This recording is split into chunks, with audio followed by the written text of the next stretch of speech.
વડોદરા લોકસભા અને વાઘોડિયા વિધાનસભાની ચૂંટણીનું મતદાન પૂર્ણ થઈ ગયું છે। વડોદરા લોકસભા ઉપર 61.33% અને વાઘોડિયા વિધાનસભાની પેટા ચૂંટણીમાં 70.20% જેટલું મતદાન નોંધાયું છે।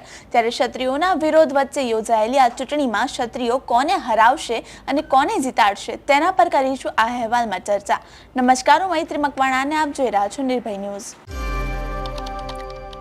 વડોદરા લોકસભા બેઠક કે જ્યાં ભાજપે સિટિંગ સાંસદ રંજનબેન ભટ્ટને ઉમેદવારી આપી, ત્યારબાદ તેમનો વિરોધ થયો અને પછી તેમણે ઉમેદવારી પાછી ખેંચી લીધી। ત્યારે ભાજપે ડોક્ટર હેમાંગ જોશીને ઉમેદવાર તરીકે જાહેર કર્યા અને તેમની સામે કોંગ્રેસે જસપાલસિંહ પઢિયારને ટિકિટ આપી। આ સાથે જ વાઘોડિયા વિધાનસભામાં પણ પેટા ચૂંટણી યોજાઈ, જેમાં ધર્મેન્દ્રસિંહ વાઘેલાને ભાજપે ટિકિટ આપી અને તેમની સામે કોંગ્રેસે કનુભાઈ ગોહિલની પસંદગી કરી હતી। આ બંને ચૂંટણીના મતદાન પૂર્ણ થઈ ગયું છે। વડોદરા લોકસભા બેઠકની વાત કરીએ તો ત્યાં ભાજપના ઉમેદવાર હેમાંગ જોશી અને કોંગ્રેસના ઉમેદવાર જસપાલસિંહ પઢિયાર વચ્ચે જંગ જામ્યો હતો।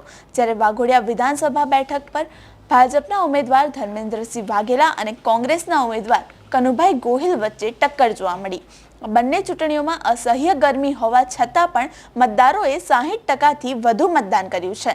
જોકે વાઘોડિયા વિધાનસભા બેઠક પર 70% મતદાન થતાં ભાજપમાં ચિંતાનો માહોલ જોવા મળી રહ્યો છે। ભાજપ દ્વારા વડોદરા લોકસભા બેઠક પર 5 લાખની લીડ સાથે જીતવાનો સંકલ્પ કરીને ચૂંટણીનો પ્રચાર કરવામાં આવ્યો હતો। 7મી તારીખે મતદાન પૂર્ણ થયા બાદ ભાજપના ઉમેદવાર હેમાંગ જોશીએ જણાવ્યું હતું કે અમે 6 લાખની લીડ સાથે ભવ્ય વિજય મેળવીશું અને અમને આશા છે કે વડોદરા લોકસભા બેઠકમાં સમાવિષ્ટ મત વિસ્તારોમાં પણ અમને ક્ષત્રિય સમાજના મતો મળ્યા છે। પરિણામે અમે અમારા નિર્ધારિત લક્ષ્યાંકને લીડથી ભવ્ય વિજય મેળવીશું। જ્યારે કોંગ્રેસના લોકસભાના ઉમેદવાર જસપાલસિંહ પઢિયારે પણ જીતનો વિશ્વાસ દાખવ્યો હતો અને તેમણે કહ્યું હતું કે ચૂંટણીના પ્રચાર દરમિયાન મતદારોનું જે સમર્થન મળ્યું છે તે જોતા તેમને લાગે છે કે મતદારો આ વખતે કોંગ્રેસને તક આપી રહ્યા છે અને પરિવર્તનની સરકાર લાવવા માંગે છે। મતદારોએ મન બનાવી લીધું છે કે આ વખતે વડોદરા લોકસભા બેઠક પર તો પરિવર્તન લાવીને રહીશું। બીજું કે ક્ષત્રિય સમાજ દ્વારા પણ અમને સમર્થન આપવામાં આવી રહ્યું છે, જેથી અમને પૂર્ણ વિશ્વાસ છે કે વડોદરા લોકસભા બેઠક પર અમારો વિજય નિશ્ચિત છે।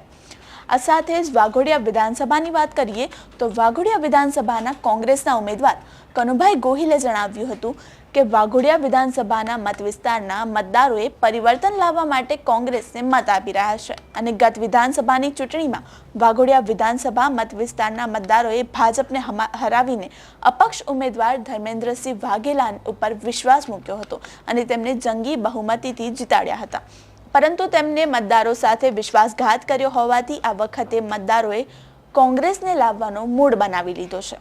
હવે ક્ષત્રિય આંદોલન વચ્ચે યોજાયેલી આ ચૂંટણીમાં પરિણામ કોના તરફી આવે છે તે હવે જોવાનું રહેશે। તમને શું લાગે છે, ક્ષત્રિયો કોને હરાવશે અને કોને જીતાડશે? અમને કોમેન્ટ કરીને ચોક્કસથી જણાવશો। આવા જ ઇન્ફોર્મેટિવ વિડીયોઝ માટે આપ જોતા રહો નિર્ભય ન્યૂઝ। અમારી ચેનલ નિર્ભય ન્યૂઝને લાઇક, શેર અને સબસ્ક્રાઇબ કરવાનું ભૂલશો નહીં। આભાર।